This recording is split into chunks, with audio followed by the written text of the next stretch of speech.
নমস্কার রবিবাবু, কেমন আছেন? হ্যাঁ, আমি ভালো আছি, কিন্তু আপনি কে বলছেন? আমি তো আপনাকে ঠিক চিনতে পারছি না।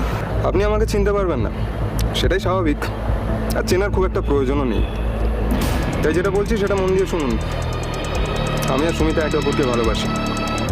আপনি আসার আগে বেশ আনন্দেই আমরা দিন কাটাচ্ছিলাম, আপনি এসেই সব পণ্ড করে দিলেন।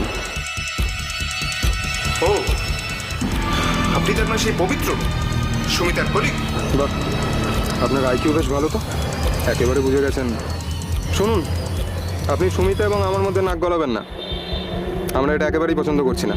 দেখুন, সুমিতা আমার বিবাহিতা স্ত্রী, সুতরাং আপনারা না চাইলেও নাক তো আমাকে গলাতেই হবে। তার ফল খুব একটা ভালো হবে না।